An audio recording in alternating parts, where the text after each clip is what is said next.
Tapi disebabkan dia punya sikap tu yang buatkan payment tu jadi delay. Kalau boleh jangan ada sifat yang macam ni lah. Anda kena fikirlah orang yang nak terima payment tu dia sentiasa nantikan bayaran tersebut.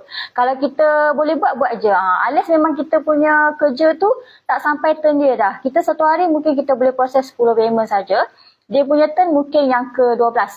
Jadi memang kita tak boleh nak rush dah. Kita dah cuba sebaik mungkin tapi kita tak boleh nak rush untuk payment dia. Mungkin pakcik ke dia call, Puan Siti, tolonglah payment saya ni saya perlukan duit. Mungkin anda bahagian claim ke apa yang handle payment ni kan. Tak apa kalau macam let's say memang betul anda dah buat kerja anda bukan nak membuang masa, nak bagi lepak-lepak ke disebabkan sikap anda yang kurang beretika tu buatkan bayaran tu delay. Jangan buat macam tu lah. Sebab kita akan dipertanggungjawabkan di setiap apa yang kita buat. Jangan ingat kita kerja ni tak ada siapa nampak. Nanti yelah apa yang kita buat tu kita akan dapat balik. Jadi kalau anda handle bahagian payment, HPJ payment lah, saya harap anda semua dapat jalankan kerja anda tu sebaik mungkin lah. Jangan delay lah. Payment orang nanti anda buat sebaik yang boleh, lagi bagus kan. Bila orang dapat payment dia pun seronok. Macam saya dulu saya pernah handle bahagian insurans untuk hospital kan dia ada GL kan. Jadi hospital dia akan selalu contact kita orang punya department ni sebab kita orang ni macam third party lah untuk insurans kan. Dia akan contact kita orang ni. Kita orang ni bahagian customer service adalah dia bahagian untuk yang check bill. Jadi bila orang nak kena tunggu hospital kan selalu nurse ke misi staff kat sana akan call lah. Encik Ali. Contohnya Encik Ali ni nama dia memang ada under insurans kita orang kan. Ada insurans adalah.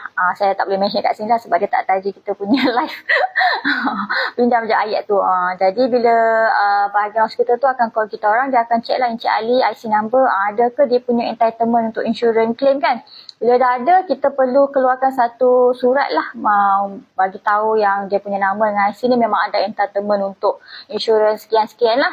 Jadi kita punya tanggungjawab ialah untuk produce dia punya GL tu. Jadi tanggungjawab tu agak berat. Kita buat sebaik mungkin. Ada setengah orang tu mungkin nantilah lepaklah dulu, cik-cik lah. Dia buang masa jadi orang tu ternanti-nanti. Tak baiklah buat gitu. Kita tanggungjawab ni biarlah kita buat sebaik yang boleh. Okay? So tajuk saya pada hari ni hadiah kotak kosong. Apa pula hadiah kotak kosong tu? Okey, saya start cerita saya. Ataupun nak tunggu dulu. Tajuk saya pada hari ni hadiah kotak kosong. Apa yang kita boleh belajar daripada cerita ni?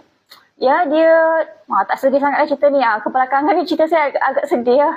Agak touching. Tajuk hari ni taklah sangat okey lah. Tak ada kita rasa sedih sangat. Okey, cerita dia macam ni. Satu hari si ayah ni dia balik rumah. Dia balik daripada kerja lah. Dia balik rumah. Lepas tu